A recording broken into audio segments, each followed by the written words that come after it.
Jemi tek rregulli i 11. Një tjetër rregull i pashkruar për qytetin e Tiranës, por që të gjithë e dinë, është ky: vizat e bardha janë vetëm për zbukurim. Po, ne mund të jemi një ndër të paktët ose të vetmit qytete në botë që vizat e bardha për këmbësorët i kemi thjesht për zbukurim, ato nuk përdoren kurrë. Dhe secili si kalon sipas qefit të vet në çdo rrugë të mundshme.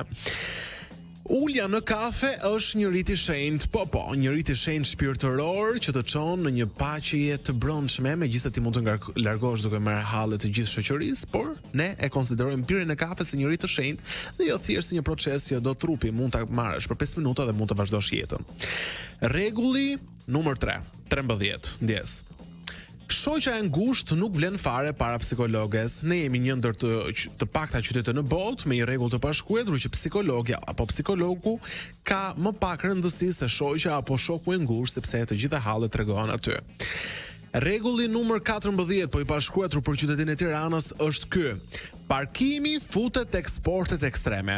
Nëse keni dëgjuar për sportet ekstreme në jetë, për tirancit, për njerëzit që jetojnë në Tiranë, është pikërisht parkimi. Të parkosh është i përket një sporti ekstrem, që nuk është aq e lehtë të gjesh edhe të parkosh në Tiranë.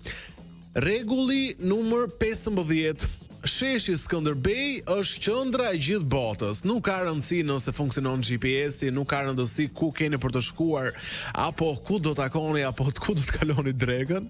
Sheshi Skënderbej është qendra e gjithë universit dhe aty takohen të gjithë njerëzit si pikë orientimi.